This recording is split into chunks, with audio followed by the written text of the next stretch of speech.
sa Kadilian, mag-aabono kami ng mais.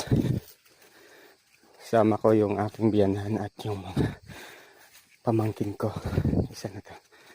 Yan, Kadilian, ibig sabihin, yung tawag nila dito sa isang lugar,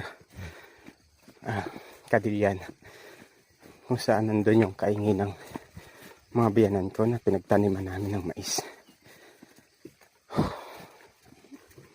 Medyo may kalayuan din to lakarin. Siguro mga 10 minuto.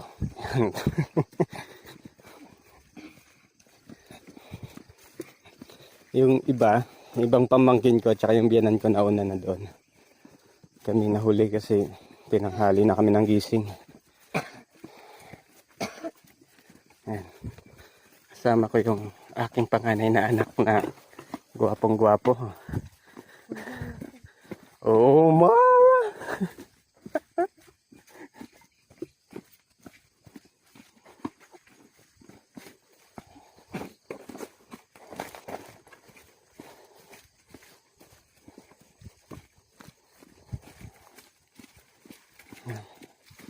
Maputik siya ngayon kasi tuloy-tuloy pa rin yung ulan dito. Ngayon lang sumikat yung araw.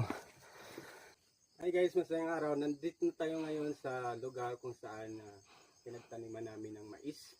Kung mapapansin nyo sa likod ko may bata. Tapos may mga tanim na mais. Ito po yung lalagyan namin ng abono o sasabugan namin ng abono para mas maganda yung tubo ng mais. Ito po yung mga mais na aming tinanim nung nakaraan. Yan po yung lalagyan namin ng abono para mas maganda yung tubo at paglaki nito. Ayun sila. Yung mga pamangkin ko na naglalagay ng abono. Yan. Ito tulad niya. Yan. Yan yung abono. Yan yung mga abono na nilalagay nila. Yan.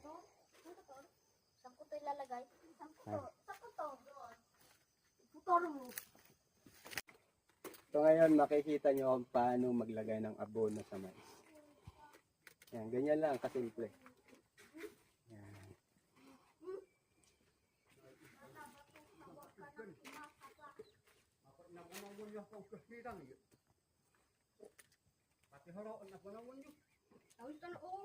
Pagtakan yung gamin, siyempre alin yun ang kuhirangan po ang gayam.